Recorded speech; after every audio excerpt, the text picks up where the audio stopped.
Hello, and welcome to another episode of Fun with Fulbright, Episode 3, The Study Grant. Today, we'll walk through what a study grant is for a Fulbright. We'll also check in with one of our students, Betty, who has been thinking about doing a study grant to Switzerland. But first, let's talk about what is a study grant. A study grant for the Fulbright is exactly that. It is a grant that allows you to do academic study in a foreign country for an academic year.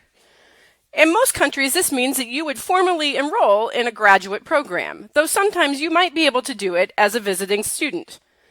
When you're thinking about this, the key is that you have to find and set up whatever the study plan would be for the year. This usually means you'll need to find a foreign institution and a graduate program that you apply for admission to. That would be separate from the Fulbright.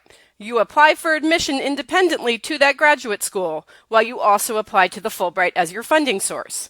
At the end of the year, both of those things need to happen for you to end up with the Fulbright opportunity. You would get the admission to the graduate program and be able to do that from the university, and the Fulbright would serve as your funding source. Just like with any Fulbright, one of the keys, you're going to want to check the country summaries on the Fulbright's website to make sure you can do the type of graduate study you want in the country that you're thinking about going to. The Fulbright's website is us.fulbrightonline.org. You do not need proof of admission to your graduate program when you apply to the Fulbright. However, you would get that proof of admission as the admission cycle goes on and before you would start your Fulbright grant. However, if you're not going to be applying to a formal graduate program, perhaps the school you want to go to, you're not able to do that, and you're just going to take some graduate level courses, you might need to contact that school ahead of time and figure out how to become a visiting student. In that case, you would want to make sure to work through all of that and provide proof to the Fulbright in the form of an affiliation letter saying that yes, this university is willing to have you come and host you there to take some courses on the graduate level during your Fulbright year. The Fulbright would be your funding source, and you have done your due diligence to show that you have the ability to go there and do that study plan. Additionally, if the graduate program you're applying to might have a research component, perhaps you're looking to do a master's degree in a science field, you might also want to look for an affiliation there, maybe a scientist that you might be collaborating with on a dissertation or a thesis for the end of your master's program, or maybe do research with while you're doing your graduate program. You could also then submit an affiliation letter from that type of a faculty member along with your application for a study grant. Who is a good candidate for a study grant? Many students could be a good candidate for a study grant. You want to make sure you're a good candidate for admission to the graduate program that you have found. This also means that you have the language skills you would need to do advanced graduate study in that country. If the graduate programs in that country are in English, that's great. But if it's going to be in a foreign language, you need to make sure that you have the skills to do that level of academic study in another language. You also need to make sure that you can show you're ready for advanced study in that field that you're proposing to do. So if you're not ready to do advanced study in cancer genetics here in the U.S., you probably wouldn't be a good candidate to do that on a Fulbright abroad either. You'll need to show that you are prepared to do graduate level work. As always, you'll need to meet whatever criteria are in the country summary of what that specific country is looking for in their profile of a candidate. If they say they only want PhD level candidates, then you would not be a good match for that country. Additionally, in addition to the graduate program that you would be doing, part of the Fulbright's overall mission is that you propose some type of community engagement while you're in your host country.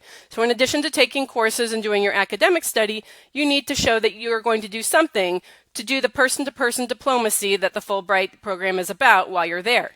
This might mean being involved in other academic circles on your university campus. It might mean being involved in cultural or athletic activities out in the community. It might be some type of volunteer work you're doing with local agencies or nonprofits. It really doesn't matter. I would go and think about what you like to do here in the U.S. and propose to do those things abroad, and find some way that when you're not doing your academic program, that you're getting out there and getting to know the people in your local community for your Fulbright grant.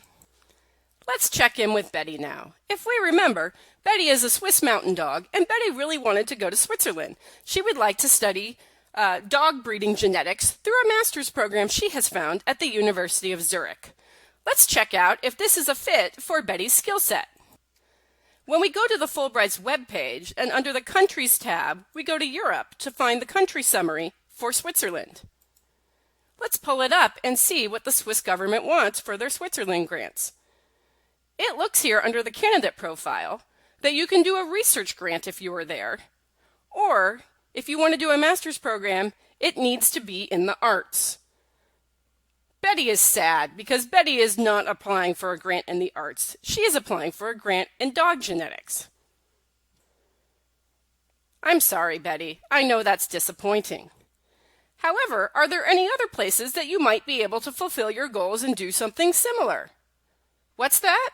They have a program in Germany too, you say? Let's go see if you might be able to do your grant in Germany instead. It looks like in Germany, she could do a master's degree in any field, as long as she applies directly to that university and is admitted to their program. She has found a program at the Technical University in Munich. It's not far from Switzerland, and they have many collaborations between the faculty there and the one she was originally looking at.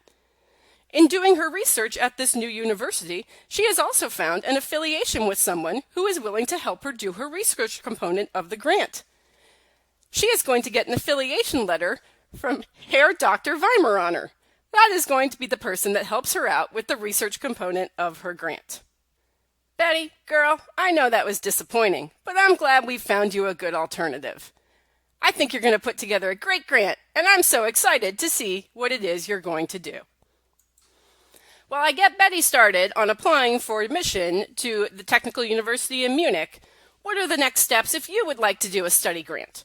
First, you're going to want to attend a full Fulbright info session. We have one more scheduled on the 7th of April.